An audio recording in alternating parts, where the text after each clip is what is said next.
Hoy traigo al podcast a una de esas personas que sinceramente no se encuentran todos los días.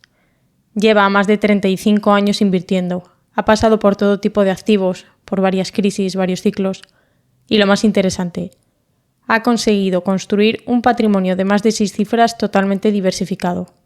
En este episodio nos centraremos sobre todo en una parte no tan conocida en el mundo de la inversión, el capital privado, cómo invierte en proyectos de crowdfunding de todo tipo, por cierto, cómo accede a conversiones indicadas, cómo analiza oportunidades en private equity que hay que tener en cuenta, rentabilidades esperadas, riesgos, plataformas, errores y mucho más. Así que si estás un poco cansado de escuchar siempre lo mismo sobre el que quiere venderte un fondo de capital privado o que inviertas en no sé qué proyecto de crowdfunding o crowdlending y quieres escuchar a la contraparte, en esta ocasión de un inversor real, contada de primera mano por alguien que lleva toda una vida invirtiendo, gestionando su propio dinero y diversificando como un auténtico inversor profesional, este es tu episodio. Vamos a hablar de patrimonio, de mentalidad inversora, de errores, aprendizajes y sobre todo de cómo invertir en capital privado desde el punto de vista de un particular. Empezamos.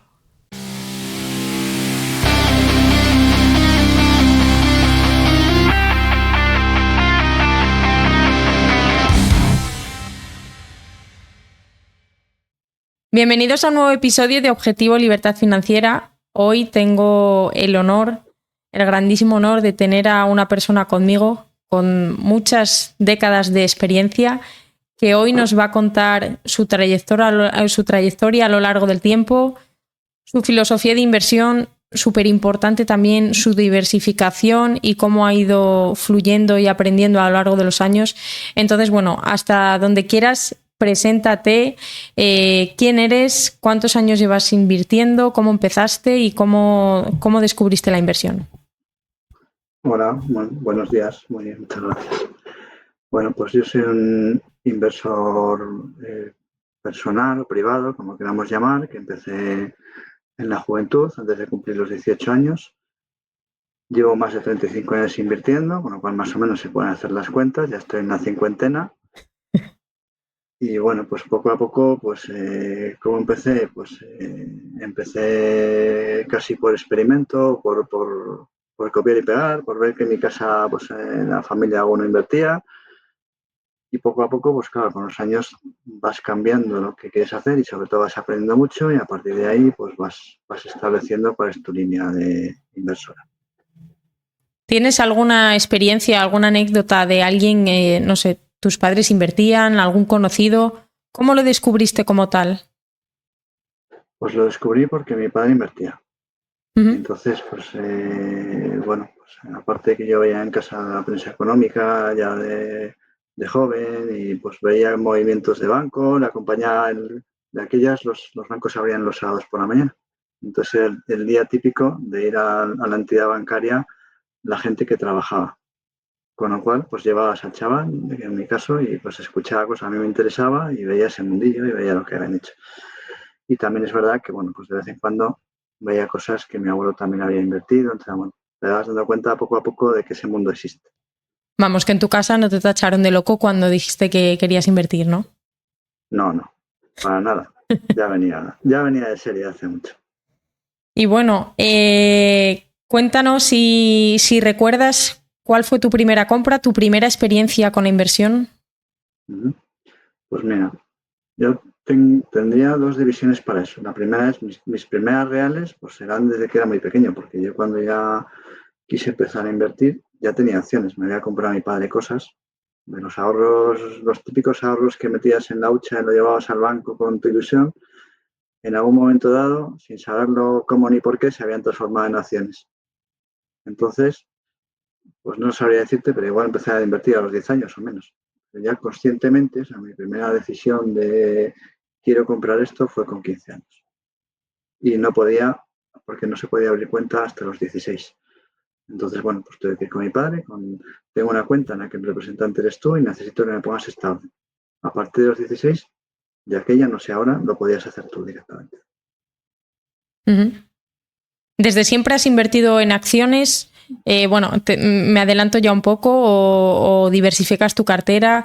¿Cómo la tienes en ese sentido diversificada? ¿Cómo has ido aprendiendo y evolucionando a lo largo del tiempo?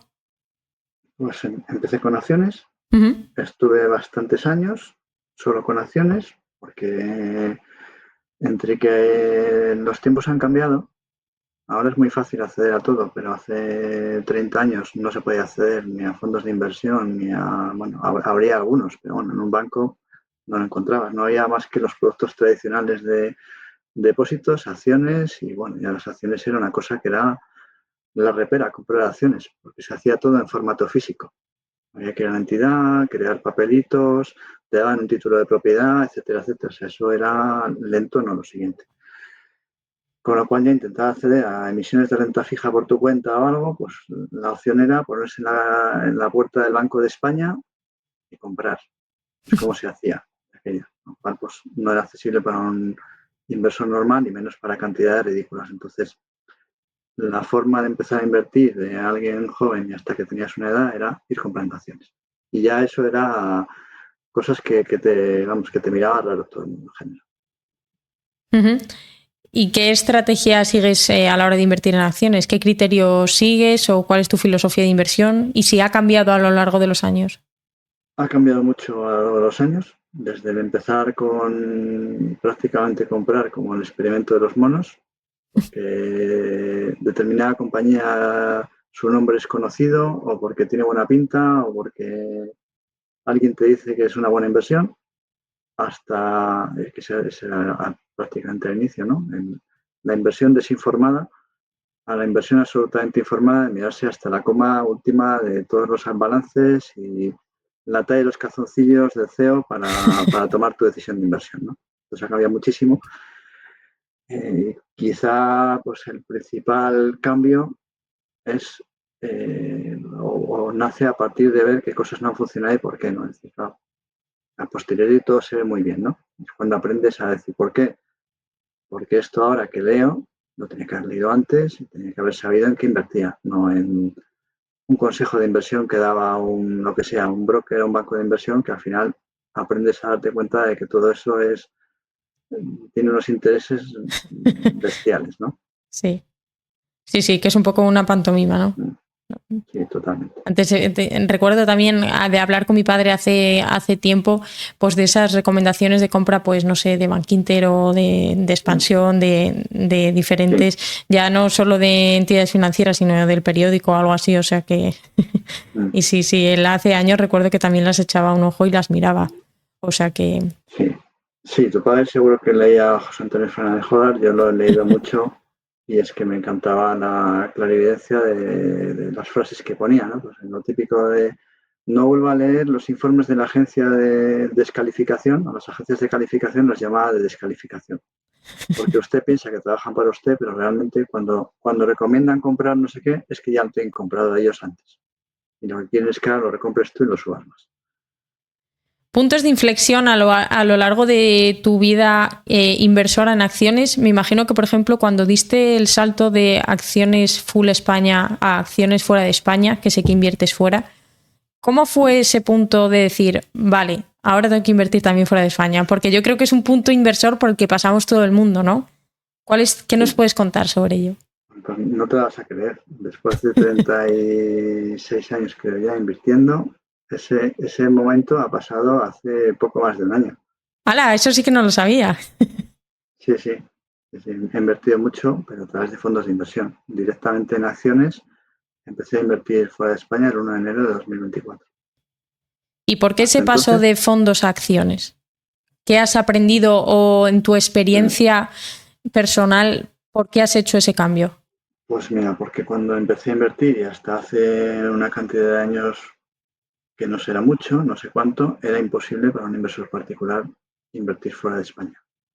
Aparte de que no había acceso a los mercados, ni información, ni nada, claro, nos parece que a lo mejor, yo que sé, no sabría decirte el momento en que esto se ha abierto ya las herramientas comerciales, se ha popularizado, pero pues son 10 o 15 años. Con lo cual, el grueso de mi trayectoria, cuando yo me puse a invertir, esto no se podía ni intentar pensar en hacerlo.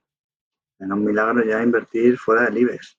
Donde ibas a una compañía que estaba en lo que se llamaba mercado de corros, En realidad era, tú dabas una orden de lo que querías hacer, el banco se lo transmitía a un tío por teléfono que iba a discutir en la bolsa de Valencia en persona con otro, a llegar a un acuerdo verbal para comprar unas acciones a otro. Y eso luego se perfeccionaba en contratos. Y así era. Entonces, ¿qué pasa con esto? Pues que, claro, después de haber estado, llamado X, 20 años invirtiendo, hasta que llega el momento que se puede invertir en otros países, tienes formada tu filosofía de inversión, tus criterios, tus compañías, tus análisis. Y lo otro no solo es que te suena chino, es que ya tienes esta resistencia al cambio y tienes hecho un sistema, que era mi caso, de que toda la inversión fuera de España se hacía a través de planes de inversión, de pensiones, fondos de inversión, lo que fuese, y no tenía ni, vamos a llamar, ni interés, ¿no? En empezar a ver un balance en inglés de cosas que no sabes ni dónde está. Lleva Total, trabajo. totalmente. Bueno, nos has contado un poco ese paso de fondos, acciones, pero bueno, como yo te conozco y sé que tienes tu patrimonio repartido en más activos, vamos a pasar a esta primera parte que me parece súper interesante antes de hablar de la inversión en private equity como tal, ya me adelanto. ¿Cómo tienes más o menos distribuido tu patrimonio? ¿Y cuál fue ese punto de inflexión en el que dijiste, vale, sí, tengo mi cartera de acciones o mi cartera de fondos, pero tengo que diversificar? Vale. La distribución varía según los momentos. Por ejemplo, pues hace como 3 años más o menos, la renta fija estaba como estaba, la previsión era bajar, 2, 3 años. Entonces no tenía prácticamente nada de renta fija. En este momento tengo como un 35% de la cartera en renta fija porque rinde bastante, aunque los tipos de interés se han reducido, pero el carry que sigue teniendo la renta fija en los fondos de inversión pues está alrededor del 5% anual, más o menos. Son productos que están comprados ya en cuando rendía eso, ¿no? Entonces, es conveniente y además es interesante mantenerlo. Vamos a recordar que a largo plazo la inversión en bolsa te puede dar un 8 de promedio, más o menos. Pues un 5 con muy poco riesgo frente a un 8 en un momento que la bolsa está cara y que no tienes claro cuánto va a dar, pues es momento de tener bastante renta fija. No a muy largo plazo, pero bueno, medio y largo. Y luego tengo un 40% en renta variable ahora mismo, entre un 15 y un 20 de private equity, me parece que están en 16, 17 ahora mismo, y el resto está en liquidez, que está entre el 5 y el 10, más o menos. Como decía, esto es cambiante. Habrá momentos, o ha habido muchos momentos de mi vida en los que la renta fija era el 70, el 80 perfectamente. Depende de las condiciones de mercado. Y luego también hay otra cosa, aparte de los tipos de interés, que utilizo bastante. Dependiendo de las valoraciones de la bolsa, tendré más o menos. Cuando la bolsa está, pues 2022, tiene sentido tener un 60 o un 65.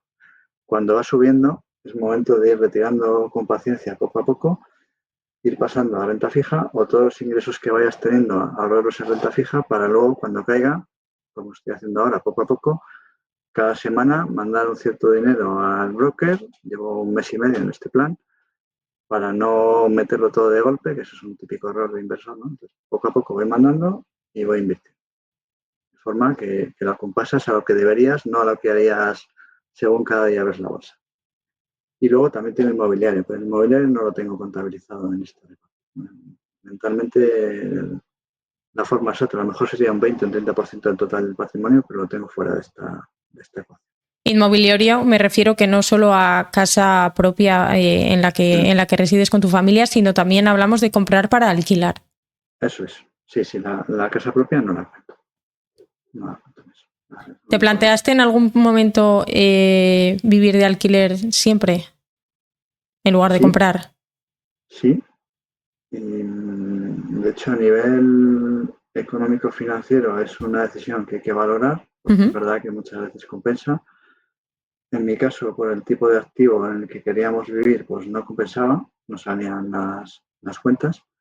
Y luego, bueno, pues por otro lado, es verdad que, a ver, ya era una época, yo compré vivienda donde casi todo el mundo compraba vivienda muy joven, yo la compré más mayor, la compré alrededor de los 30, tenía bastantes ahorros, me había aprovechado de una cuenta de vivienda durante bastantes años metiendo dinero y llega un momento que te obligaba también, ¿no? Pero bueno, sobre todo también era la filosofía, más que por números, era porque pensando que la vivienda, aunque no sea una inversión tu vivienda, es una forma de hacer patrimonio y de poderlo vender si se te da mal la vida más adelante o cuando llegues a la jubilación también. Esto sí que a lo mejor yo me lo plantearía cuando llegase a la jubilación, venderla e irme a vivir de alquiler. Además, tu vida ha cambiado, tu familia es más pequeña, lo que toque, ¿no?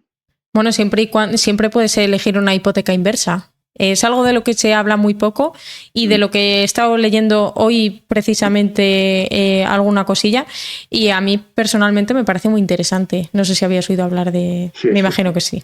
Sí, de hecho, en la primera SOCIMI española de hipoteca inversa, que se llama Inversa Prime, donde salía a cotizar en Almagro, luego hablaremos de ello dentro de Capital Riesgo.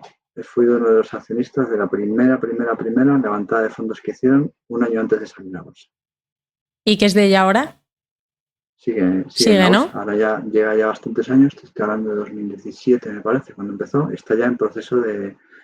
Compró como 300 millones de euros en inmuebles, me parece, y luego ya empezó a rotar, vender. O sea, ha pasado todos los periodos y está, como era una SOCIMI que tenía que tener como 10 años y luego 2 de salida, está ya en proceso de desinversor y abriendo el siguiente vehículo. Vale, pues bueno, vamos a pasar a esa parte de private equity que me la has puesto en bandeja, ¿no? Rompiendo pues un poco también el mito de que esta manera de inversión tan descorrelacionada de la renta variable, pues siempre se ha visto como que es para grandes patrimonios, ¿no? Ha cambiado la normativa recientemente y ahora mismo cualquier inversor, si no me equivoco, con un patrimonio superior de 100.000 euros puede invertir ese 10% de su patrimonio y si no me equivoco a partir de 500.000 puede invertir un porcentaje mayor. ¿Cómo le explicarías a alguien que solo conoce la bolsa o los inmuebles qué es el private equity y por qué se ha popularizado tanto en estos últimos meses? Vale, yo lo primero, como curiosidad, a mí nunca nadie me ha preguntado a la hora de invertir en private equity cuál es mi patrimonio y qué porcentajes invierto. Esto no sé si es bueno o malo, pero bueno, es una idea de partida. ¿Cómo explicar qué es el private equity? Pues al fin y al cabo son inversiones a las que en compañías o activos que no son líquidos, que no cotizan en mercados donde uno pueda cruzar órdenes, es decir, no existe un mercado regulado en el que se pueda comprar o vender, por lo tanto, pues la forma de acceder es esta. Tampoco existen mercados secundarios y en general pues son vehículos de inversión y sistemas totalmente ilíquidos. Lo que vas a hacer es invertir un dinero que lo va a gestionar alguien por ti y que habrá una serie de años de inversión, que suelen ser 5 normalmente, y otros de desinversión, que suelen ser otros 5 y a veces 2 más. Y en ese momento tú no vas a poder cruzar ninguna orden, disponer de ello, acudir a ninguna ventana de liquidez, aunque sea perdiendo. Digamos que no tiene salida oficial el vehículo. Luego a lo mejor puede haber algún milagro entre particulares, alguna cosa, pero no está previsto, no es esa la idea. Cuando hablamos de private equity, podríamos diferenciar en startups, venture capital y luego empresas ya más maduras como tal. Sí, hay vehículos muy diferentes dentro del private equity. Las principales diferencias serían por momento inversor, es decir, hay desde capital semilla, lo que comentabas, venture capital, capital semilla, ventures maduras, mercados o intentos de cubrir una especie de secundarios de empresas que ya tienen un tamaño y pretenden hacer alguna operación mañana, esto sería como secundario.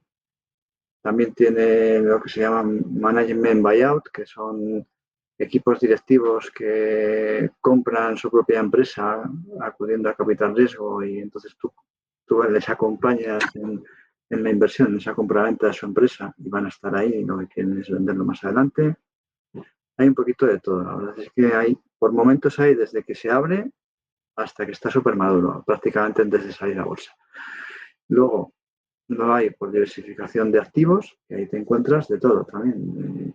Tienes private equity desde aviones, así como suena, pero no de compañías de aviones, de comprar un avión para alquilarlo.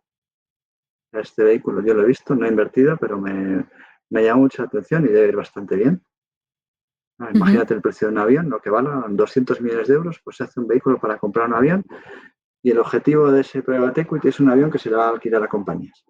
Normalmente claro, tendrán estudiado el contrato de alquiler de acciones vistas, lo que sea. Desde eso hasta pues, tecnológicas, vehículos dirigidos a Silicon Valley, semiconductores, sector salud, hay de todo.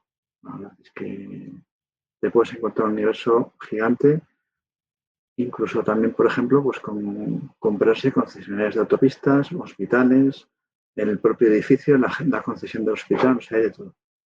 Y claro, se define también el tipo de activo subyacente, define el nivel de riesgo que va a tener y la rentabilidad esperada que va a tener ese private.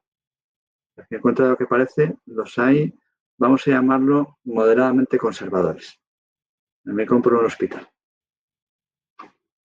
Vamos, que en tu opinión, solo por el hecho de ser private equity no tiene que tener más riesgo que, por ejemplo, la renta variable. Sí que es un vehículo más ilíquido y es totalmente diferente porque no cotiza en un mercado de manera diaria, tú no puedes ver el valor que tiene eso en una fecha concreta, pero entonces realmente no tienen más riesgo, simplemente es que es diferente.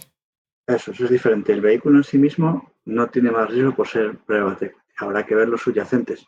¿No? Lógicamente, si nos enfocamos en compañías tecnológicas de nivel capital semilla, pues eso tiene un riesgo gigantesco. También es verdad que no es lo mismo si se diversifican 5 que en 500 compañías.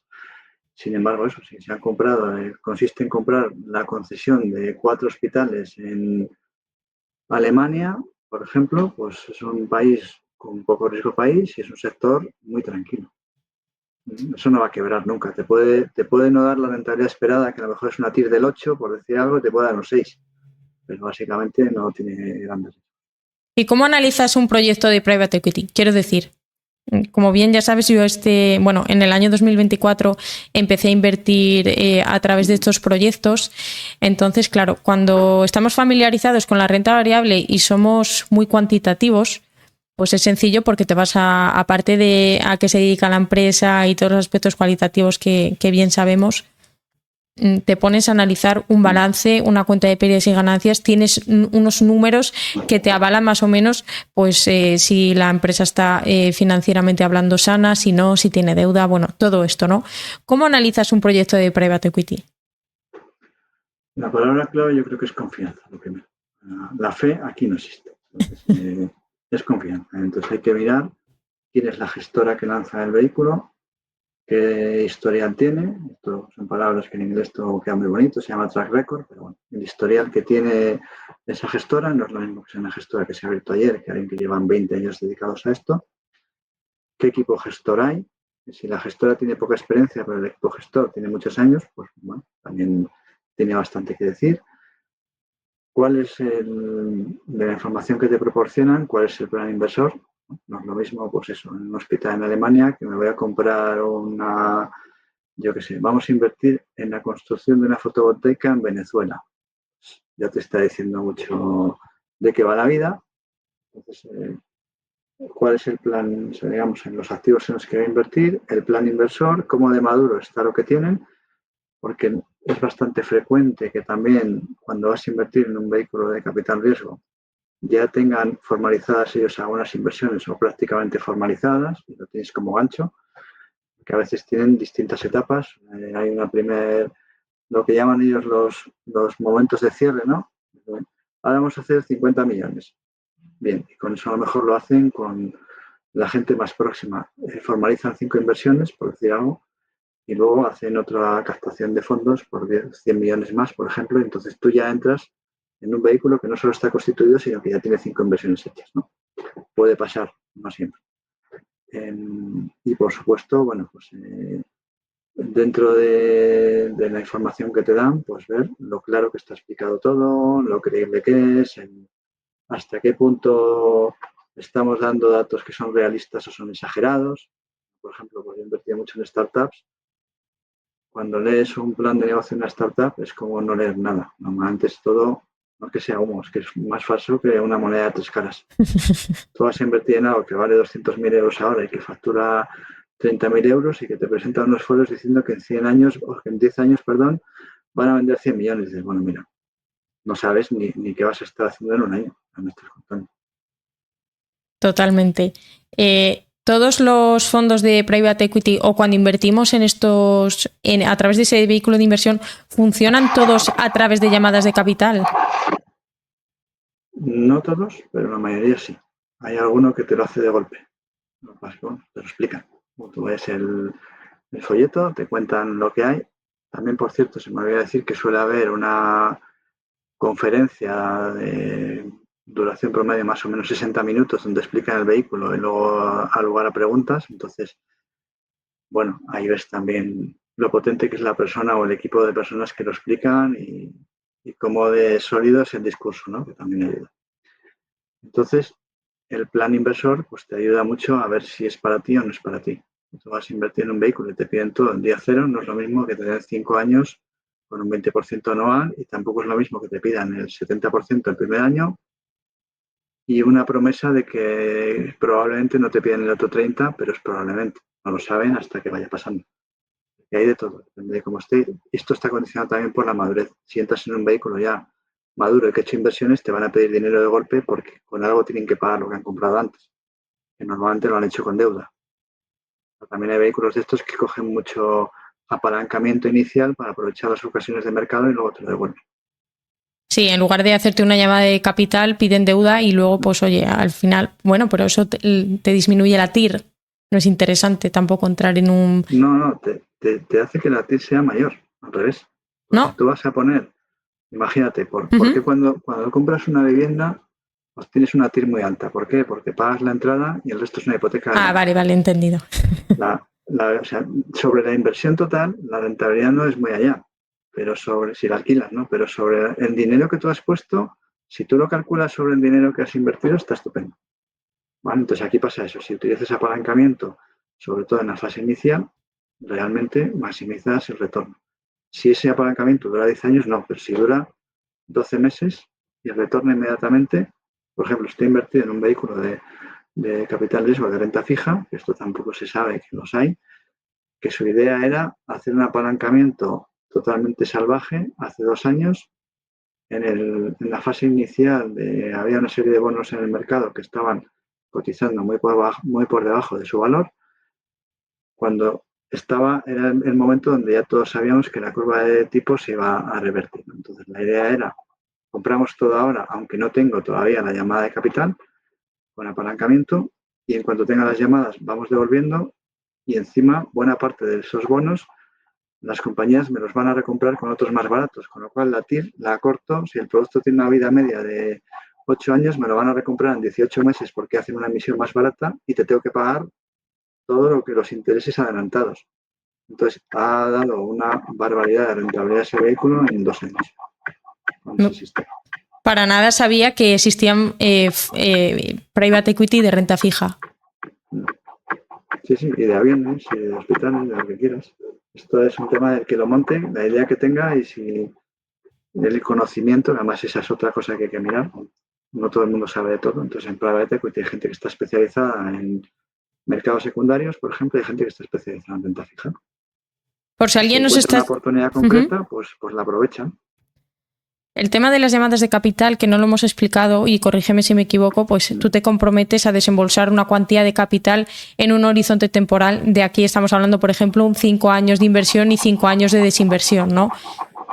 Aportamos esos 2.000 euros cada año, hipotéticamente, y estoy aburrida de escuchar muchísimas entrevistas y leer mucha información acerca de esto, pero nadie nunca se moja a decir qué pasa si no acudes a una llamada de capital. Tú te comprometes con un capital a desembolsar, pero ¿qué pasa si luego te toca acudir a una llamada de capital y por lo que sea no tienes la liquidez para hacerlo? ¿Qué pasa si mueres? Pues si no acudes a una llamada de capital, tienes un problema muy relevante. Es que estás incumpliendo un contrato por el que es tu obligación. Pues de entrada, pues habrá que leerse el folleto y lo que dice y qué responsabilidades adquirimos y cuáles son esos compromisos. En la práctica, lo que estamos haciendo es fastidiar al vehículo de inversión porque no reúne el dinero, entonces veremos qué penalizaciones hay, nos puede aplicar, que hayamos firmado y cuáles son los problemas que tenemos que afrontar, ¿vale? Porque efectivamente puede pasar. Y en la práctica, sobre todo, hay que ver qué compromisos hemos firmado. Esto es como no pagar una hipoteca.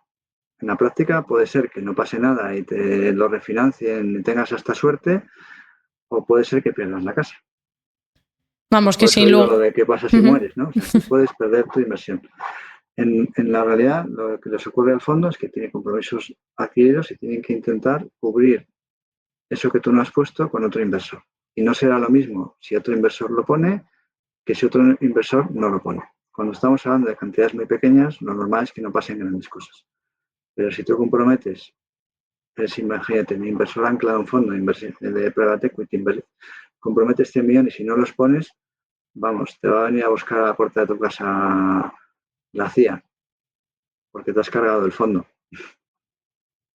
Totalmente. Es que es algo que me llama mucho la atención siempre que lo oigo porque no terminan de decir qué pasa si no acudes a una llamada de capital. Pues viene descrito o sea, hay que pedir el folleto completo y viene descrito lo que pasa. En cada uno es distinto según lo que te pidan. Si Pues tú te esto es como no pagar una hipoteca, ¿no? O sea, ¿qué va a pasar? Te pueden quitar la casa, sí, pero aparte de eso, en el contrato con un banco puede poner que tiene un interés de mora del 18, en el otro del 6, en uno pone que, no sé, que automáticamente sin necesidad de juicio les das las llaves, lo que cada uno haya querido escribir, que será o no válido o será nulo, pero de entrada te viene el golpe de lo que hayas firmado. En tu caso personal, imagínate que desembolsas, o sea, te comprometes a desembolsar un capital de 200.000 euros, ¿vale? ¿Dónde pones a trabajar ese dinero? Porque claro, me imagino que no lo puedes tener en un vehículo muy volátil como puede ser la renta variable. El día de mañana te hacen una llamada de capital y sí o sí en un horizonte temporal de un mes y medio aproximadamente, tienes que desembolsar ese capital. ¿Dónde lo pones a trabajar? Porque me imagino que no lo tienes muerto de la risa en la cuenta. Sí, exacto. De hecho, antes he comentado que tengo un 35% en renta fija. El motivo es porque a día de hoy pues está rentando y es buen momento. La necesidad por la que tengo que tener renta fija o algún otro tipo de vehículo de inversión que me garantice poder tener liquidez es poder ir atendiendo a las llamadas de las capital call de los vehículos de inversión en los que estoy, porque al final estoy invertido pues, mira, tenía que haberlo mirado, no sé si son 6 o 7, creo que son 6 y uno que acabo de firmar. Bueno, más o menos tengo desembolsado aproximadamente el 50%. El otro 50% hay que atenderlo cuando te vayan pidiendo. Tienes un calendario que tampoco siempre es exacto. O sea, cuando tú calculas, hay vehículos que te dicen son 20.000 al mes, porque el mínimo son 100.000, o sea, son 20.000 al año, perdón, y todos los junios te piden 20.000, y hay vehículos que te van a pedir en enero, el siguiente te lo vuelven a pedir en enero o no, tardan 18 meses, o tardan 7 desde el anterior, o te hacen 3 llamadas, o bueno, está un poco sometido al ritmo que ellos tengan de inversión, ¿no? Entonces, todo esto es una teoría y hay que tener ese dinero reservado para el peor escenario. Igual que te dicen siempre que hay que tener un colchón y un fondo de maniobra en tu casa para atender la hipoteca si no la puedes pagar, te quedas en paro, pues qué menos que tener previsto un año, para mí mínimo 2. Pero bueno, con menos de uno sería una temeridad meterse en deuda, nunca. Pues esto, todo lo que vayas a necesitar, como son cantidades importantes, debes tenerlo previsto antes. No verte obligado a vender, imagínate haber tenido que vender el viernes pasado con urgencia acciones, ¿no? Qué momento maravilloso. Antes de pasar a la tercera parte, que es realmente, en tu experiencia, cómo inviertes a través de Private Equity, ¿qué te parece la opción y en tu experiencia, cómo ves pedir financiación para invertir en Private Equity? Ni de coña. No lo haría jamás, vamos. ¿Por qué? No, lo veo un error. Lo veo un error. A ver, yo no, mira, soy de la mentalidad de que para cuando vas a comprar una cosa, debes tener el dinero. Si no puedes, como es el caso de una vivienda, que evidentemente, pues, y desde luego nunca en tu primera vivienda, te tienes que hipotecar. Pero creo que es una cosa que tienes que hacer una vez en la vida. Hipotecas tu primera vivienda porque no vas a poder pagar. Luego, ¿podrías volver a comprar una vivienda hipotecándote? Según mi mentalidad, sí, pero siempre y cuando pudieras responder automáticamente ese dinero. Tengo inversiones por ese valor. Bueno, pues si mañana se me dan bandadas y me quedo en una silla de ruedas, no dejo este problema a nadie, que ya no tengo ingresos porque no hay nómina y a ver quién paga esto ahora. Porque si te cae la primera y a consecuencia de la primera, la segunda. Porque si en la primera no puedes atender al banco con lo que queda, va a ejecutar tu vivienda principal también. Entonces, al final, la deuda que yo soy muy partidario de la deuda para hacer crecer tu patrimonio. La deuda puede ser buena siempre que estés seguro de que puedes responder de ella en el momento. Aunque te cueste todos tus ahorros. Pero dices, bueno, sé que si todo viene mal dado, oye, mañana me muero tranquilo y dejo a mi familia o a mis herederos o lo que sea sin un gran problema. De lo contrario, no haces más que arrastrar problemas. Entonces, de la misma forma que en bolsa no se debería nunca invertir con deuda, salvo que esa deuda la puedas amortizar inmediatamente, en private equity menos, porque es un dinero que no vas a recuperar ni vas a saber nada de él hasta 10 años después, aunque esto no es de todo cierto, porque te irás teniendo reembolsos puntuales y todo va bien, igual te vas a meter una deuda que algún día habrá que devolver y mientras tanto no tienes con qué pagarla. O sea que la respuesta rotunda es no. Absolutamente no, pero ni para eso ni para nada, ni para acciones a corto, ni para absolutamente nada. La deuda solo tiene que ser cuando tú tienes un respaldo para pagarla. Y lo mismo para adquirir un coche. A lo mejor, si tienes 20 y pocos años y necesitas el vehículo para trabajar, te endeudas, lo pagas porque te va a reportar ingresos, es decir, es un activo, es como si fuera un activo para una empresa. Compro un coche porque lo necesito para ir al trabajo y voy a cobrar gracias a que compro un coche. Correcto. Ahora, endeudarse para comprar un segundo coche o a futuro uno más caro, solo lo deberías hacer si eso lo puedes amortizar en el momento y lo haces porque financieramente te conviene. Es decir, resulta que lo voy a financiar al 3 y le gano invirtiendo un 6. Pues lo hago por esa razón, no porque me vaya a endeudar, lo hago porque gano más endeudándome que no endeudándome. Pero si no me puedo comprar un coche de 40.000 euros, no me lo debería comprar ni yo ni nadie. Yo también soy partidaria de ese razonamiento, o sea que en ese sentido te doy la razón. Una vez visto todo esto, pues bueno, vamos a ir al lío y espero que me cuentes cómo inviertes tú en private equity. Muy bien. Me habías comentado que lo hacías a través de 3 vehículos, no sé si lo podemos llamar así, inversiones sindicadas, crowdfunding y fondos ya puros de private equity. Vamos a empezar por el principio. Coinversiones sindicadas. ¿Qué narices es esto?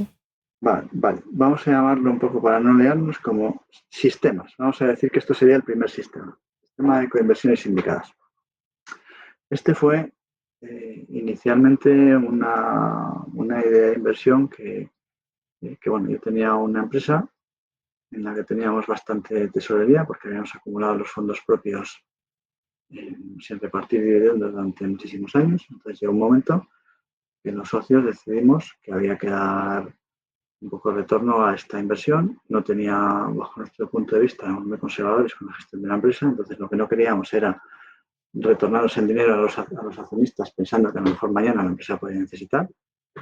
Entonces decidimos invertir una parte de las reservas de la empresa en capital riesgo, en un tercio de las reservas concretamente. La idea fue, nos metimos en una asociación en la que estaba pues, fundamentalmente empresarios de la región o gente que tenía dinero, que se había creado con la idea de invertir en proyectos de crecimiento, vamos a decir, bastante tangibles. En general estaba pensado para proyectos de otros empresarios que tuvieran proyectos grandes que fuesen a crecer y necesitasen fondos. O sea, era como tiene que ser el private equity, que al final es una financiación alternativa al banco, ¿no? Entonces, hay determinados proyectos de inversión, ya sin pensar en tecnológicas ni historias de estas tan complicadas, ¿no? Hay proyectos de inversión que puede ser, pongamos, por ejemplo, agroalimentación, ¿no? Puede haber lo tradicional, cuando la empresa es porque va a crecer, que a lo mejor tiene más deuda de la razonable y un banco le cuesta financiar o te pide tipos muy altos, pero sabes que es una inversión sólida porque es una empresa que es muy tangible y que su cliente que le ha pedido que haga esa inversión tiene firmado un contrato a 30 años vista que le compra toda ese producto de alimentación. Entonces, digamos que tiene el retorno asegurado, la materia prima también, porque la tienen precomprada muchas veces, y el mercado también, porque en la alimentación, igual que los crecimientos son muy lentos, aunque lo último que vamos a prescindir, aunque haya crisis, es de comer. Entonces, si tú vendes lechugas, las lechugas se van a seguir vendiendo aunque valgan el 30% más porque todo va mal, ¿no? Con lo cual, pues son proyectos muy tranquilos. Entonces, Dentro de esta asociación, la idea era dar respuesta a proyectos de esa naturaleza o incluso un poquito más complicados, pero bueno, que fueran más tangibles, no fueran como startups muy complicadas en general. Dentro de esta asociación, lo bonito era que tú estás directamente en contacto con el emprendedor, por la forma de emprendedor o empresario, ¿no? Por la forma de plantearse las inversiones, era pues como antiguamente en Estados Unidos cuando empezó la idea de ronda de financiación, que yo creo que se llamaba ronda porque era un señor que quería abrir una estación de esquí, llamaba a 40 personas con dinero, les sentaba a una mesa y les contaba en directo lo que pensaba hacer, les abría los planos y les enseñaba las cosas y les contaba la idea y formulaban preguntas, ¿no? Pues esto funcionaba de esa manera, una especie de club cerrado de inversores. Con lo cual, bueno, pues ya comenta un poco qué tipo de empresas eran y las cantidades de dinero que pedían normalmente eran grandes. Estamos hablando de pedir más o menos como mínimo $500,000, porque eran cosas como muy tangibles, ya muy concretas y no era lo necesito para aguantar 6 meses, sino tengo esto muy claro y voy a hacer esto, ¿no? Y bueno, pues ahí lo interesante de este modelo de inversión, aparte de que conocías de primera mano todo, podías ir a sus instalaciones, tratabas con ellos, es decir, negociabas de tú a tú, ¿no?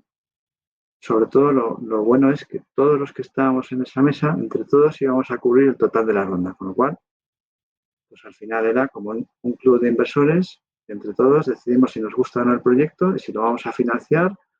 Y si no, a lo mejor solo puedes poner una parte y tienen que acudir por otro lado, pero estás negociando tú con él en qué términos se va a hacer la ronda, ¿vale? Con lo cual al final, pues aprendes muchísimo, a mí me sirvió muchísimo para aprender de otros inversores que saben un montón, escuchar cómo se hace una negociación, participar en las negociaciones, hablar con empresarios que son el que te está captando el dinero, que también saben mucho, o sea, sirvió muchísimo para aprender.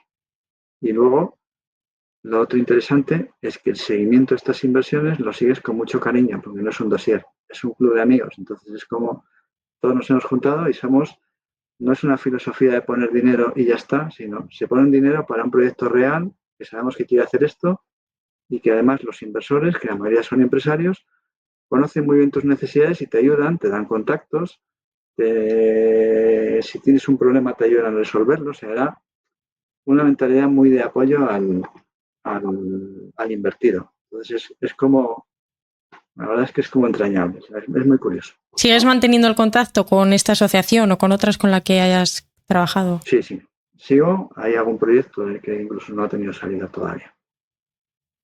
Y me imagino que ahí, como bien comentadas, no solo había empresarios, sino grandes patrimonios a nivel individual también podían estar ahí, ¿no? Eso es, pero bueno, es verdad que al final la mayoría de esos están ligados con que en un momento dado fueron empresarios o su familia fueron empresarios. Al final, casi la mayor parte de gente que tiene grandes patrimonios es porque han tenido proyectos empresariales no muy lejanos en el tiempo. ¿Había algún requisito para entrar en estas asociaciones? O yo como inversora particular, aunque no voy a decir el patrimonio que tengo para entrar, pero bueno, voy allí, aprendo, o sea, ¿sabes lo que te quiero decir? No había, más allá del que, bueno, pues había una barrera de entrada, que es que había que pagar una cuota. La cuota tampoco era precisamente barata, tampoco era disuasoria, pero claro, si tú tienes que pagar, no recuerdo lo que era, a lo mejor... Un momento, hacemos una pausa porque esto es importante. El sistema está diseñado para que trabajes toda tu maldita vida, pagues impuestos y dependas de un sueldo hasta la jubilación. No quieren que sepas que puedes poner tu dinero a trabajar para ti. En mi newsletter Objetivo Libertad Financiera te cuento y filtros gratis cada 15 días sin llenarte la bandeja de entrada de spam todo lo que necesitas para tomar el control de tu dinero y empezar a construir desde hoy mismo tu libertad financiera. Suscríbete ahora desde el enlace en las notas del episodio. 1.000 euros al año, pues entras porque te interesa invertir. Para hacer un curso de formación, pues va a ser que no te lo planteas porque ya no sabes si luego te vas a aprender, ¿no? Si y alguien luego, bueno, pues es verdad que también, pues al ser una asociación, haber un gerente, pues antes de entrar, pues te reunías con él y se hablaba un poco de qué iba. Quiero decir que a lo mejor si no reunía los requisitos no te admitían, no lo sé. ¿Cómo buscar estas asociaciones? Yo es algo que no había escuchado nunca y no me resulta muy común. Si a un inversor particular quisiera entrar en este club, asociación, ¿cómo puede empezar a buscar o realmente son comunes estas asociaciones en España? No, esta fue una cosa muy innovadora, porque además era totalmente privado. Cuando se hacen estas cosas suele ser público o semipúblico, o lo promueve una administración, al final luego eso tiene muchos peajes complicados de gestionar. Cuando la política influye en los negocios, yo no soy nada partidario. Entonces, esto fue un caso concreto como muy personalista de alguien que tenía mucho dinero porque había vendido su compañía y quería presidir esto y quería buscar a alguien y buscó a la persona concreta para dirigir la asociación, que era alguien que era extraordinario. Uh-huh. Y bueno, pues nació un poco de una especie de iniciativa casi personal y se apoyó en grupos de empresas familiares y tal. Y a partir de ahí, pues captó inversores. Es verdad que hay alguna base en España, pero desconozco un poco cómo están creados, ¿no? Cuando algunas son, como que digo, medio públicas, pero hay otros proyectos, mismamente en la Comunidad Valenciana, pues tienes lo de la famosa lanzadera, que en definitiva ha sido Juan Roig con su dinero, y no sé si ahí pueden entrar otros inversores o no, que supongo que sí, probablemente gente que conozca esté también ahí metida, ¿no? O sea, sí que hay ciertas iniciativas, pero no son muchas. Vale, o sea que esta primera pata de la que hemos hablado es maravillosa en el sentido de que al final estás con una comunidad increíble, inversores, es tangible, que no, que a veces es algo que echamos mucho de menos, sobre todo en este tipo de inversión. Pero lamentablemente no es tan común. Yo estoy convencida de que fuera de España esto es mucho más habitual que aquí, pero lamentablemente no es así. Pasando a esa segunda pata, que es el crowdfunding. ¿Cómo inviertes en crowdfunding? ¿Qué plataformas utilizas? ¿Cuáles has utilizado? ¿Qué te aporta diferente este vehículo de inversión en relación a las anteriores? Sí, pues a ver, lo primero es complementario porque ves muchos más proyectos, en la asociación ves pocos, muy filtrados, eso es una cosa que tenía muy buena, o sea, los que cuando ya te exponían un proyecto es porque realmente se podía invertir perfectamente. En el crowdfunding, pues dependiendo de las plataformas, pues tienes de todo, ¿no? Hay desde proyectos que no tienen nada que ver con capital riesgo, hasta hay plataformas de alguien que busca un socio para un bar, hay de todo. Hasta proyectos tecnológicos o de salud o biotech, ¿no? Lo que hice en aquel momento fue pues, un benchmarking de las plataformas de crowdfunding. Claro, estamos hablando hace 10 años. Hace 10 años, sí. Entonces, claro, voy a hablar de lo que en ese momento, de todas las plataformas que había en España, que tampoco había muchas, porque era un sector en desarrollo, pues igual había, no sé, 20 o 25 que estuvieran autorizadas por la CNMV. Lo primero que hice fue un filtro de selección de cuáles se corresponde con invertir en compañías con filosofía capital. Vamos a quitar las inmobiliarias, vamos a quitar las que se dedican a financiar proyectos de todo tipo, un bar o no sé qué, pues esto no me interesa. Y al final quedaron, pues, no sé, 8 o 10. De esas 8 o 10, había unas cuantas que había tickets mínimos de 100 euros, las fui descartando porque al final pues, es un poco popurrí y puede, digamos, entrar cualquiera. Y entonces, al final, tienes 700.000 inversores en un proyecto o proyectos que están buscando 15.000 euros en una ronda y dices, bueno, entonces no vamos a decir que sea poco profesional, pero sí que está en un segmento en el que no se ajustaba a lo que yo estaba buscando. Es un poco más eso, casi financiación family, foods and friends, a pesar de que sea a través de un crowdfunding. Entonces, he buscado otro tipo de proyectos, que sean más grandes, que tengan un crecimiento, que estén más maduros y también que tenga un filtrado ya más importante por parte de la plataforma. Entonces, ahí ya quedaban poquitas, quedaban igual 3 o 4 y había definitivamente, pues me quedé con 2 que tenía un ticket mínimo de 3.000, creo recordar las 2. Me quedé finalmente con la que más me gustaban los proyectos, que era Dozen, porque en ese momento se llamaba The Crowd Engine, actualmente Dozen, concepto de docena. El ticket medio, o sea, el ticket mínimo pues eran 3.000 y todo eran unidades de 3.000, se podía invertir 3.000, 6.000, 9.000, 12.000. Esto era innegociable para cualquier proyecto, con lo cual pues estableces un determinado perfil de inversor que acude ahí. Entonces, había ya pues unos inversores que sabías que tenían un conocimiento también y que era interesante, ¿no? Y después, los proyectos estaban muy trabajados, muy bien filtrados y tenían una sistemática muy...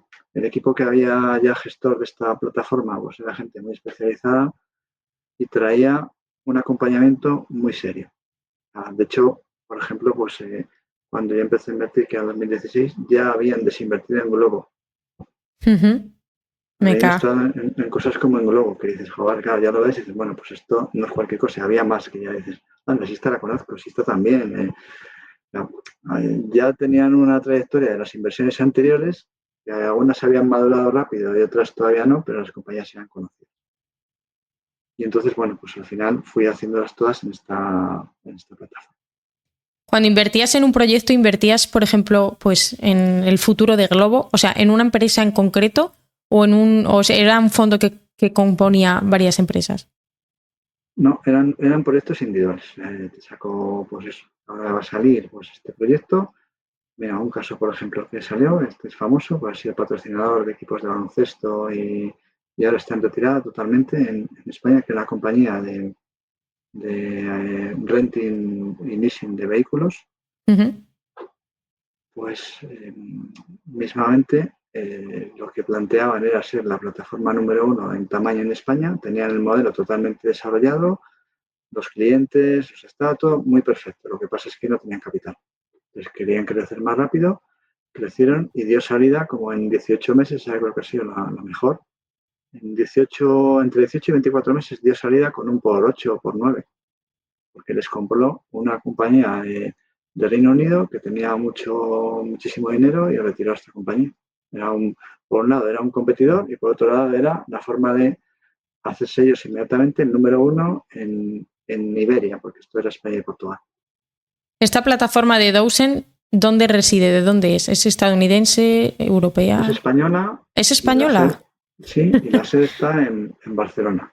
Y de hecho, en sí misma es una empresa de startup que estaba invertida por Inverred, ya de aquellas.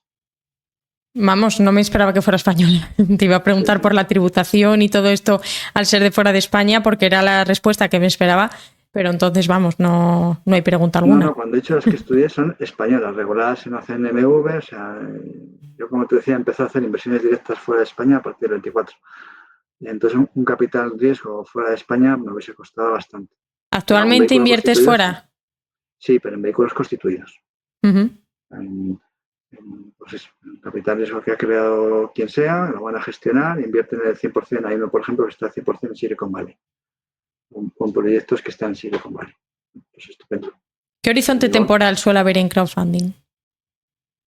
Bueno, pues cuando inviertes te cuentan que entre 7 y 10 años, depende del tipo de vehículo. La realidad es que hay que estar preparado para esperar, vamos a llamarlo, lo peor, por lo tanto 12. Porque el horizonte legal es que los vehículos tienen un plazo previsto de 5 años de inversión, 5 de desinversión y 2 posibles prórrogas de un año adicional, que normalmente no te lo cuentan en el momento de invertir, pero la ley es la ley y eso está ahí. Si no han conseguido desinvertir en el año 10, se dará uno más y luego otro más. Hay que pensar en 12. Y lo que sucede cuando llegan esos 12 y si alguna inversión no se ha desinvertido, es que te la van a traspasar a ti. Es decir, sigue sin terminar de resolverse. Ese es uno de los riesgos que tiene el capital riesgo. Que si ¿Qué? inviertes en algo que no se ha vendido y el vehículo se disuelve, te traspasan el 0,0001% de una empresa a tu nombre. O sea, que garantías aquí no hay como tal. No. No. ¿Recomendarías a alguien invertir en este tipo de vehículos dinero? O sea, la frase típica de invertir solo ese capital que no se necesita, yo creo que está hecha para este tipo de vehículos. Está hecha para todo, pero en particular para estas cosas mucho más, porque imaginemos en bolsa, que es el típico sitio donde solo hay que invertir en dinero que no vas a necesitar, luego hay frases que te lo meten detrás en un año, en 2 años, es un dinero que no vas a necesitar nunca y ya está. Y así estamos más tranquilos. Pero si hubiese que pensar en cuándo lo vas a necesitar, pensemos en 10 años mínimo, porque los mercados tienen ciclos y el que haya invertido en febrero de este año, nadie le garantiza que su dinero, si tiene que desinvertir en 3 años, no palme al desinvertir. Con lo cual, hay una frase que dice que el que vende por necesidad, no, el que vende por obligación pierde por necesidad. Y es muy cierto. nunca tienes que verte obligado a vender algo. Tienes que vender porque te interesa vender. ¿Vale? Lo cual no significa que no asumas pérdidas, pero es porque tú quieres asumir pérdidas, no porque te has obligado. Pero si eso es así para casi cualquier inversión, desde luego para capital riesgo, que no vas a ver el dinero en no sé cuántos años, jamás hay que invertir un dinero que puedas necesitar. Veamos, ni ahora ni nunca. Es decir, hay que pensar en que te puedes morir. Hay que pensar en que si tú inviertes en 2025 en capital riesgo, en 2030 puedes fallecer y ese dinero que no lo va a necesitar nadie, es decir, hay que dejar otras cosas para liquidar la herencia. Porque como para pagar lo que heredas necesiten tirar de ahí, están acabados. Totalmente. Entonces, ni tú ni nadie, nunca ese dinero. Es como, vamos, como meterlo en una caja fuerte y tirarla al mar. Vale. Y vamos a pasar al tercer bloque, que sería Private Equity. Este vehículo de inversión no llevas tantos años de track record, si no me equivoco y tal me comentaste, empezaste a invertir en el año 2022. ¿Por qué sentiste la necesidad de pasar del crowdfunding al private equity? Aunque sean complementarios a día de hoy, ¿eh? Uh-huh. Bueno, esto es un poco evolución. O sea, por un lado, pues como en el 16 empecé con cosas que te permiten aprender, que para mí además eso era muy importante. Claro, tú te puedes formar por tu cuenta, en la curva de aprendizaje es X y el nivel al que puedes llegar es Y. Si entras con dinero real en sitios donde hay gente que sabe más, pues la curva de aprendizaje es 5X y el nivel es Tal cual. 14Y. Entonces, bueno, pues en 2 años tienes un nivel de conocimiento que no vas a tener con 10 años por tu cuenta. Entonces, ¿qué pasa con esto? Pues que se te van abriendo inquietudes y también pues aprendes qué es mejor y qué es peor y luego te da otra perspectiva diferente, ¿no? Y es que las inversiones siempre llevan su tiempo. Si tú estás en un club de amigos, pues mola mucho, pero lleva mucho tiempo. Si estás en inversiones individuales, en crowdfunding, porque entre sindicatos y crowdfunding yo he llegado a tener abiertas 40 a la vez, 41 a 42. Saber de qué van, leerte un dossier trimestral, atender, porque aquí hay una serie de problemas que no he comentado, tanto en crowdfunding como en inversiones cosindicadas. Se va al notario a firmar, se va al notario cuando hay una ampliación de capital y pones más dinero, se va al notario al vender, tienes que firmar documentos cada vez que hay un nuevo pacto de socios, aunque algunos son presenciales, otros son online, sobre todo Dowsent lo hace todo online, pero el notario siempre es presencial. Entonces tienes una serie de obligaciones que atender que a veces te viene muy mal, que a veces te das cuenta que para una inversión de 3.000 euros no compensa el tiempo de atenderlo. Si haces un por 10, sí, pero si haces un por 2, si valoras el tiempo, igual no tenía sentido, ¿no? Un aprendizaje y una de las partes que aprendes es a no tener 40 inversiones abiertas pequeñas, porque no tiene sentido, intentar concentrar, pues igual no tienes la capacidad para, es mejor que lo concentre otro que sea especializado, ¿no? Que elige mejor los proyectos. Entonces, ¿qué tienen los vehículos profesionales? Y si hay que invertir en Silicon Valley, si tú quieres concentrarte en 15 compañías de Silicon Valley, tendrías que verte 200. ¿Tienes acceso a ese mercado? No. Pues o lo haces así o nunca lo harás. En crowdfunding tienes que desembolsar el capital de golpe, ¿no? No es como, sí. No hay llamadas de capital ni... De golpe. Y en las sindicadas igual. Inviertes y sueltas dinero. En capitales o va por fascículos porque ellos según van encontrando las oportunidades. Vehículos de private equity aquí en España, ¿a través de quién se puede invertir en este tipo de proyectos? Pues depende de si eres un inversor minorista o no. No, si eres un inversor minorista con un ticket de 10.000, empieza a haber ahora vehículos y poquitos. Entonces, bueno, normalmente se comercializa o bien hay gestoras que lo están anunciando ahora en redes sociales y en internet y tal, pues puedes acudir a ellos a través de tu banco o a través de hacer la aportación directamente con ellos, o bien que en tu banco pues yo sé, pues hay entidades como MyInvestor que es muy activa en esto y empieza a dar bastante publicidad a estos productos, ¿no? O sea, MyInvestor es muy de... Yo no trabajo, no, ojo, no me pagan en MyInvestor. No, a mí todo tampoco. Lo que hable siempre será sin cobrar y además normalmente que aunque no sea mi banco. Normalmente, pues están tratando de popularizar a los inversores minoritarios una serie de productos que eran inaccesibles hasta hace unos años, ¿no? Los bancos tradicionales normalmente no tienen estas cosas, porque tienen sus propios productos y lo que quieren es comercializar su producto, no el de otro. Y luego, bueno, pues los inversores ya que no son minoristas, en tu banca de inversión, normalmente los grandes fondos se dirigen a la banca de inversión para que les capten ellos los inversores. Entonces, el banquero que lleve tu cuenta, pues es el que te va a proponer, oye, este producto de inversión de este fondo o este private equity que tiene estas características. Si Van alguien, a tratar de ver que sea adecuado a tu perfil, lógicamente. Claro. si alguien a día de hoy quiere empezar a invertir en capital riesgo por descorrelacionar un poco también su cartera de renta variable o simplemente por diversificar, ¿por qué vehículo le recomendarías quizás empezar para familiarizarse con ello? Conversiones indicadas, lamentablemente no. No. Pero entre crowdfunding y private equity, ¿cómo lo Depende del tiempo verías? que quiera destinar. Depende del tiempo, sobre todo, de su perfil. Si lo que quieres es destinar mucho tiempo y aprender y ver todo con lupa, etcétera, etcétera, el crowdfunding es adecuado porque te permite leer contratos. ¿No? Te va a llegar el contrato de inversión de no sé qué. Ahora, para invertir en tal compañía, como tienes que ir al notario, vas a ver que se firma. Y ves exactamente el pacto de socios de la compañía en la que inviertes, el plan de negocio de la compañía en la que inviertes, todo esto antes de invertir. Ves también el contrato de inversión, ves cómo funciona el contrato de inversión, ves quién está en el contrato de inversión, puedes ver sus datos, etc. Te permite entrar en el mundillo y ver mucha información. Si tu idea es, y luego, bueno, vas a ver el dossier trimestral, el resumen de cada compañía, sabes quién es el inversor, has tenido normalmente una vídeo con la empresa primero donde te han explicado en lo que van, cuál es su proyecto para que tú decidas si inviertes o no. Incluso, a lo mejor, como son proyectos, vamos a decir, más pequeños, a lo mejor si tú le preguntas, pues es posible que el propietario de la empresa tenga una charla contigo de 30 minutos, reserve pequeñas ventanas de tiempo para hablar con inversores, es decir, es muy directo y te permite entender este mundillo muy de cerca. Sin embargo, si tú inviertes en un fondo de private equity, lo que vas a tener es un folleto, gestor, un reporte trimestral de cómo va el fondo, donde te explicarán un poquito cómo va cada compañía, pero ahí tienes lo que haya, una página de cómo va cada compañía. No tienes toda la información de cada compañía.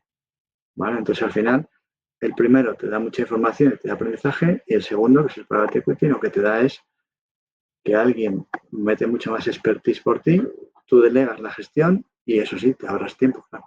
Entonces, dependiendo, esto es un tema muy dependiendo de qué es lo que quiero sacar, cuánto tiempo quiero meter y si lo que quiero es una inversión o lo que quiero es un aprendizaje. ¿En tu caso te planteas seguir aumentando peso de tu cartera en este vehículo de inversión? En estos vehículos, vamos, en capital riesgo. ¿O tienes un tope que digas, pues a partir de aquí no paso? Ya no tiene por qué ser en porcentaje, ¿no? Sí, también cuantía. No, lo está mirando ahora según hablaba contigo. Yo en principio me sentía cómodo con el límite al que había llegado. Lo he mirado, son 6 vehículos. Me acabo de comprometer hace poquito a un séptimo porque es que era Que te extraño. encantaba, vamos. Era muy bueno y es difícil decir que no cuando no te lo piden de golpe y te puedes organizar el plan de aquí a 5 años vista, ¿no? Entonces, bueno, pues, a día de hoy creo que estoy en el límite de por lo razonable del porcentaje, porque si representa a día de hoy pues como no sé exactamente, pero entre 15 y el 17, pues le da un 16, un 17 o por ahí más o menos, en private equity de mi portfolio, pues con esto que tengo comprometido puede llegar a representar un 30% de aquí a 2 o 3 años. Entonces, creo que es más que de sobra. No, en general te suelen decir no superar un 10% de este tipo de vehículos. Creo que es el consejo estándar que se pone en todos lados. Siempre es el 10. Yo creo que esto no tiene que haber escuelas. Todo el mundo repite el 10 porque siempre se hizo así y siempre escribe la gente el 10. Pero no tiene que ser así. Depende de los inversores, depende de tu Totalmente. patrimonio. Si tu patrimonio es muy bajo, pues el porcentaje debería ser pequeño.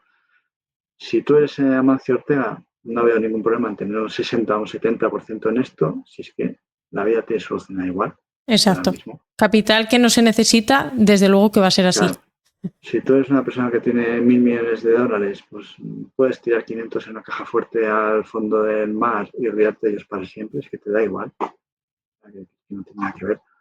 Y luego, por supuesto, pues tiene mucho que ver también con la edad de la persona, con el nivel de riesgo que quieres asumir, con tu plan inversor, con el retorno que esperas en tu vida, etc. En mi caso, como todavía me queda, si todo va bien, me quedan unos cuantos años de vida, pues mi decisión ha sido meter bastante ahora, porque esto, la teoría es que terminará retornando mucho y me dará unos flujos escalonados de salida en los años venideros o los anteriores a mi retiro o justo en mi retiro o lo que sea. Entonces, era el momento de meter bastante cantidad o más de la razonable y no lo será cuando tenga 65 y me quiera retirar porque, No tiene uno, puedes sentido. necesitar disponer del dinero y dos, es que puedo fallecer cualquier día y no dejas más que cosas que hay que atender, que hay que mandar dinero en vez de retirar. O sea, no tiene sentido. Bueno. Te voy a hacer una pregunta, puede que suene estúpida, nunca te la he hecho. ¿Le puedes comprar, por ejemplo, a nombre de un menor, en este caso pues sería obviamente tus hijos, un fondo de estas características o en un proyecto de crowdfunding? Imaginemos que tienes una pequeña que tiene 10 años, pues para que cuando cumpla los 20 y ya esté en esa edad en el que pueda tener ese dinero propio, que lo obtenga. ¿Se puede poner a nombre de...? Pues probablemente sí. No te lo puedo decir con seguridad porque no lo he intentado, pero probablemente sí por otras experiencias. Porque se puede hacer un plan de pensiones a nombre del menor, sí. Se puede contratar un fondo de inversión a nombre del menor, sí. Se pueden comprar acciones, también. Renta fija, también. Siguiendo ese esquema lógico, parece que sí. Otra cosa es que si te tienen que hacer una clasificación del perfil inversor, aquello va a ser una risa el test que tienes que hacer y lo que tienes que poner. Pero bueno, esa es la realidad. Cuando un chaval de 0 años se compra un fondo de inversión, nos estamos todos riendo del MIFID y demás. Totalmente. ¿No? Se entiende que el representante legal tiene esos conocimientos y te dejan por eso, ¿no? Pero realmente el test se está haciendo a nombre de la persona que tiene 0 años. Esto es verídico. O sea, una persona con 6 meses puede abrir un fondo de inversión y hace el test MIFID. Y se hace a su nombre, es que es un poco extraño. Vale, Entonces, perfecto. bueno. Nada, por mi parte no tengo más preguntas. No sé si se te queda algo por el tintero importante que comentar, que se nos haya olvidado. Yo creo que no. Así no, tampoco. A ver, pensar, pues consejos hemos dado. Yo creo que teniendo lo básico está. En resumen de cómo funcionan los productos, Todo creo que está está bastante totalmente claro. completo. Pues nada, darte de verdad muchísimas gracias, porque sí que es cierto que para mí, como ya te he comentado muchas veces, el tema de la diversificación del patrimonio y poner a trabajar cada pata de la cartera en un vehículo totalmente diferente es súper importante, y estamos aburridos de escuchar renta variable, acciones, dividendos, fondos indexados, fondos de inversión de gestión activa, todo este rollo que está bien y que es necesario tener en cartera, pero que hay muchos más vehículos y muchas más cosas también muy importantes descorrelacionadas de la bolsa. Hoy en día lo vamos a valorar más con estas bajadas. Entonces, darte las gracias por contar tu experiencia, porque al final estoy aburrida de escuchar muchos podcasts, muchas entrevistas, de leer un montón sobre capital riesgo, pero claro, al final te lo cuenta la parte de la gestora o el CEO de una empresa. Entonces está bien el conocer ese punto de vista, pero también me parece súper importante, imprescindible, conocer a alguien que lleva, como es en tu caso, tantísimos años invirtiendo, contando su experiencia en diferentes vehículos de inversión, y de verdad me parece muy necesario, y darte las gracias por estar hoy aquí. Muchas gracias. Me viene un último consejo así Sí, pensando, claro. así pensado, que es la frase de no hagan esto en su casa. Creo que habría que aplicarla al tema de capital riesgo. Y el motivo es porque si muchas veces cuando uno invierte en bolsa tiene una expectativa y luego cuando baja te empieza a llamar todo el mundo a decirte no, es que ha bajado, estoy intranquilo, etcétera, etcétera, hay que ser súper, súper consciente de que esto va a 10, 12 años vista. Y es que tu vida cambia radicalmente. O sea, en 10, 12 años puedes enfermar, te puedes divorciar, te puedes cambiar de ciudad, puedes quedarte sin empleo. O sea, tu vida cambia tantísimo en esos años que yo creo que la frase es no hagan esto en su casa. Es léase las 40 páginas del folleto del medicamento despacito, tómeselo primero, estudie si usted es apto para este medicamento y luego ya hágalo, porque realmente creo que hay que conocerse muy bien antes de meter dinero en una cosa de estas, porque te da tiempo a arrepentirte muchas veces en todos estos años. Que no son pocos. No son pocos. Bueno, pues nada, gracias y nada, espero que estés por aquí pronto hablando sobre otro vehículo de inversión de los cuales tienes para ver esa importancia de diversificar la cartera. O sea que gracias. A ti, a tu disposición cuando quieras. Hasta luego. Venga, hasta luego. Espera, no te vayas. Hasta aquí el episodio de hoy. Si te ha resultado útil, te invito a compartirlo con amigos y familiares para que también puedan beneficiarse de este conocimiento. No olvides darle a me gusta en la plataforma desde la cual me estés escuchando y suscribirte para no perderte futuros episodios. Tu apoyo me motiva a seguir creando contenido de calidad para acercar la educación financiera a todos de forma clara y directa.